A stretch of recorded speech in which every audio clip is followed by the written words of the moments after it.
Hey everyone, back here at AWS reInvent, Thursday, day 4. Really excited to have Philip from Baseten here talk about a bunch of stuff around AI. Thank you so much for having So me. Philip, what is Baseten for folks that aren't familiar?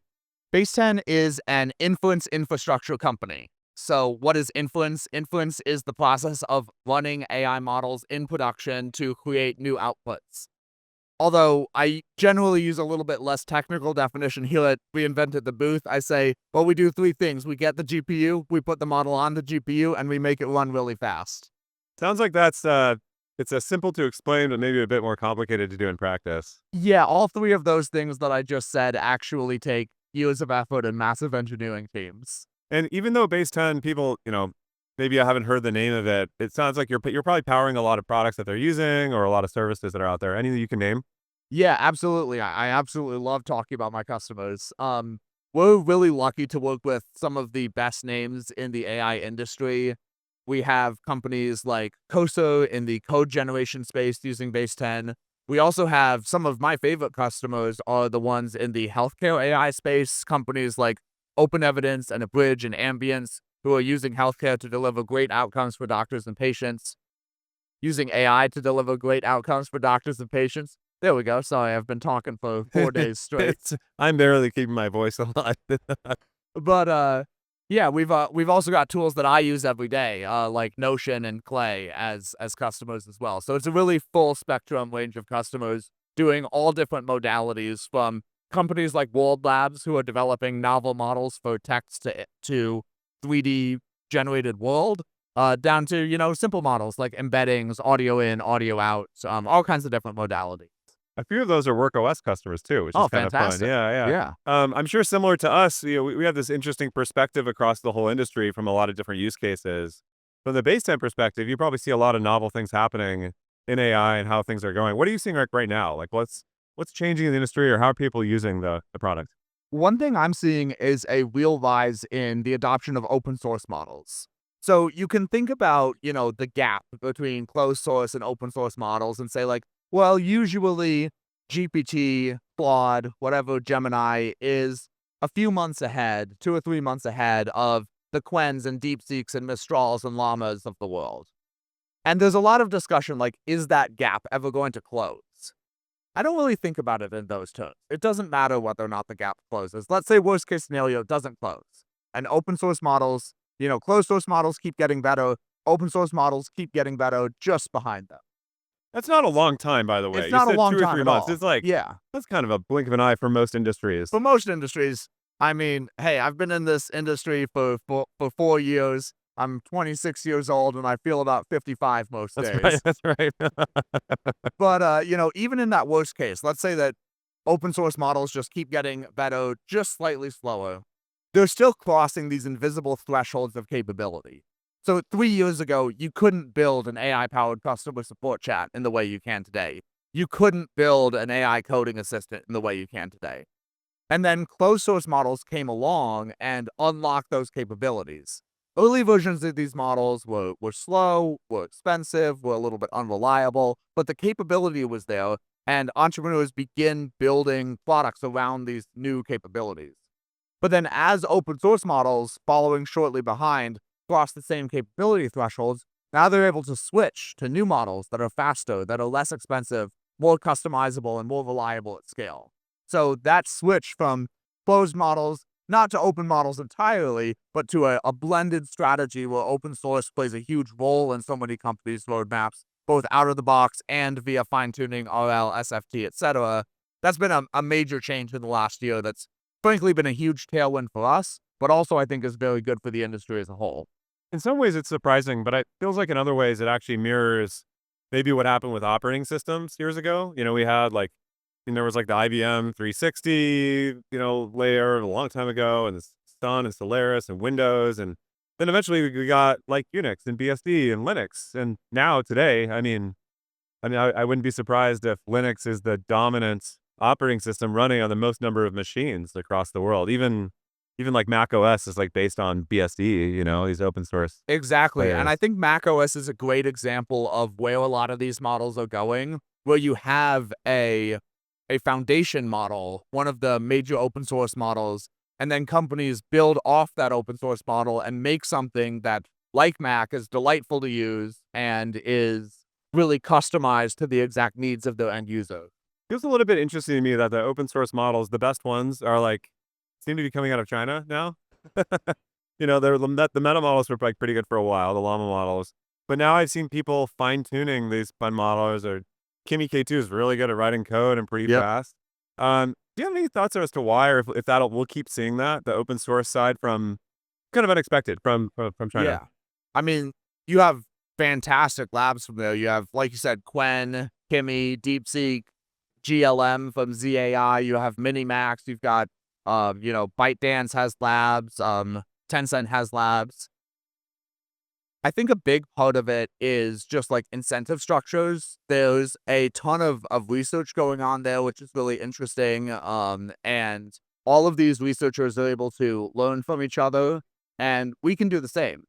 You look at, for example, like Mistral was a recent release. With Mistral AI released Mistral Large 3 this week. And that model is definitely up there with some of the frontier models from maybe a month or two ago out of China. And, it's interesting because they were able to learn from some of the same attention mechanisms that DeepSeek used. And then DeepSeek came out with 3.2 this week, and that has even more expansion on their work on long context attention. So, yeah, I mean, I think that no matter where these models come from, they're good for the industry as a whole, and that research is a international endeavor. So I'm just excited to see new models, period. It is pretty cool to see like true international collaboration through open source. I mean, it kind of is the dream of what the open source ethos is, but now applied in the AI world, Yeah, I mean, you can't ignore the geopolitical impacts, Right. though. Like, for example, a lot of really good kernel engineering work comes out of these same labs. But because of export restrictions, a lot of times they target Hopper GPUs instead of Blackwell GPUs. So if you're using like DeepGem, for example, which is DeepSeek's general matrix multiplication kernel library, for a long time, up until fairly recently, it was finally ported to Blackwell, but for a long time, those were Hopper-only kernels. And so that, like, made a little bit of a gap in terms of serving these models, where obviously you want to use the latest architecture, but you have to do a lot of your own work to get the models in a place where you can actually serve them efficiently on the new architecture instead of being stuck on Hopper. How do you deal with that at Baseten? I mean, in terms of different hardware requirements, do you have just a fleet of different machines? Are you actually buying GPUs and running them? How does Baseten actually kind of sit in the Yeah. stack? So we think about the base 10 input stack as a multi-part problem. One part is that runtime layer, which is, what inference engine you're using. Are you doing some custom version on top of VLLM, SGLang, TensorRT, LLM? Can you swap them in and out? Are you doing all the right performance techniques, speculation, and parallelism, and quantization, all that stuff? But the other layer, which is really interesting, is the infrastructure layer. So there, no, we're not buying GPUs directly. We partner with a bunch of cloud providers, including Amazon, AWS, as well as most other hyperscalers and tons of NCPs and neoclouds. And we built something that we call the multi-cluster capacity management tool, or MCM. And what that lets us do is basically treat all of the GPUs across all of these public clouds as a single fungible pool of compute. So you can deploy one model on base 10, get one API endpoint, but if you have 50 replicas, they might be running 10 each in 5 different clouds. And that gives you a ton of advantages around capacity, reliability, as well as end-to-end latency, because you can run those models near your end customers in multiple regions. Is Baseten just for big companies scaling stuff up, or is it also used by, smaller startups? Like the names you mentioned of the startups are like Cursor's operating at scale. What about Yeah. small companies just getting started and new developers? We actually just launched a startup program to help seed and Series A companies get started.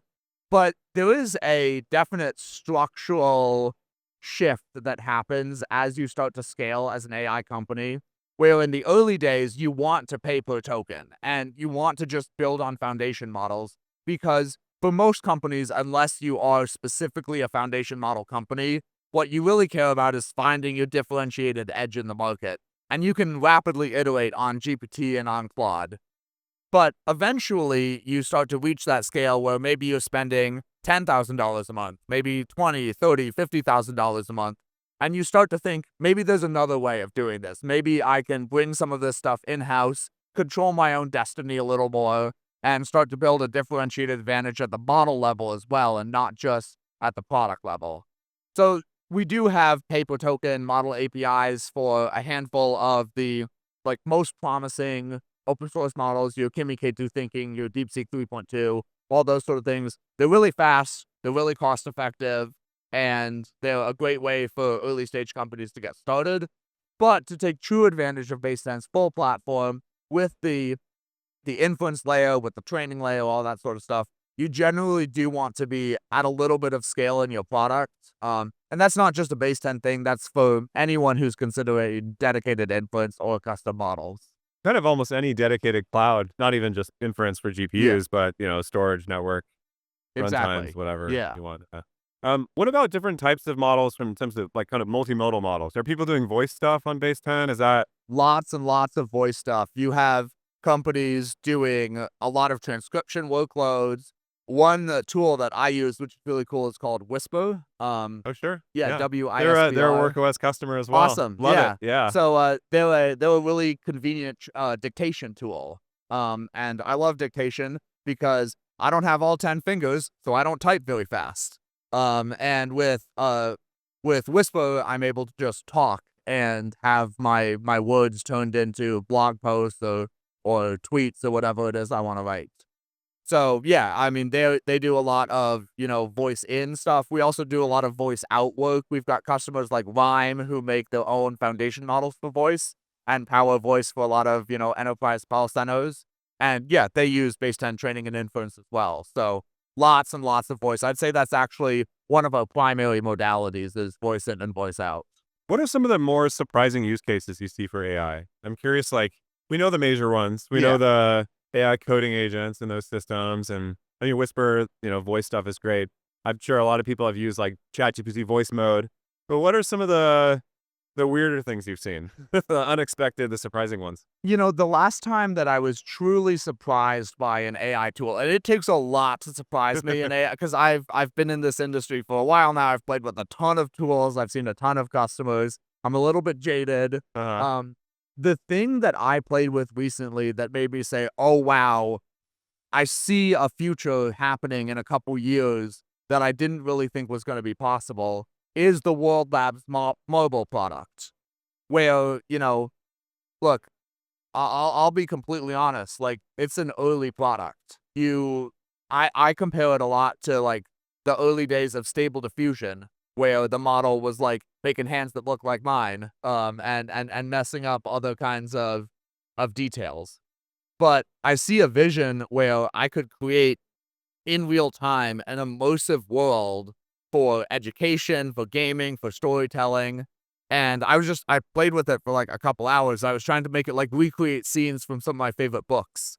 So the idea of expanding modalities, I think, is really important. Expanding from the idea of text to like, okay, I'm going all the way to, text to not only video, but like an actual world that I can walk around in. Like that was huge for me, and I'm really, really excited to see where that technology goes in a couple of years. It's pretty wild. The like memory part of the world models too, where Yeah, like it kind of is able to retain information as you interact with them. That I when I saw that, I like couldn't believe it. I was like, exactly. how is this working? Yeah. Yeah, yeah, yeah. Last question for you before we wrap up. We're here at reInvent. Yes. Um, what have you been seeing here throughout the week that you're excited about, and where do you think we'll be a year from now?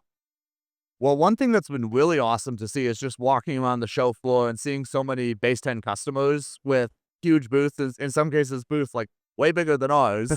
And so it's amazing to see, so much success coming into the industry so quickly. I've also found that compared to previous years, I'm doing a lot less explaining of, that line that I said at the beginning, put the model on the GPU, make it run fast, and a lot more detailed conversations about some of the more technical specifics of what we're working on. And I think that points to an industry-wide proliferation of the knowledge required to do AI and do it well in production.